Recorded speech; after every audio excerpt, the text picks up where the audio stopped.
মহিলাদের কাজা রোজার আগে শাওয়ালের 6 রোজা রাখা যাবে কিনা?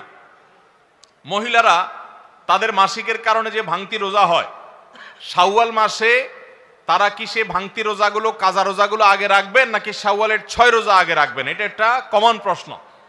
এই প্রশ্নের উত্তরে আমরা বলতে চাই, অনেক উলামায়ে কেরাম বলেছেন যে যেহেতু নবী করিম সাল্লাল্লাহু আলাইহি সাল্লাম শাওয়ালের 6 রোজার ফজিলত পাওয়ার জন্য রমজানের রোজা রাখাটাকে শর্ত দিয়েছেন এবং বলেছেন মান সামা রমাদান সুম্মা আতবাআহু সিত্তাম মিন শাওয়াল, যে ব্যক্তি রমজানের রোজা রাখলো এরপরে শাওয়ালে 6টা রোজা রাখলো, কানা কাসিয়ামিদ দাহার, সে সারা বছর রোজা রাখার সওয়াব পাবে। কিভাবে এই রোজা রাখার সওয়াব হয়? অনেক উলামায়ে কেরাম, অনেক বিশ্লেষকরা বলেছেন আল্লাহ তাআলা প্রতিটা আমলের বিনিময়ে কমপক্ষে 10 গুণ বাড়ান, কোন কোন ক্ষেত্রে আরো অনেক গুণ বাড়ান, দানের ক্ষেত্রে আরো কয়েকশো গুণ পর্যন্ত আল্লাহ বাড়ায় দেন।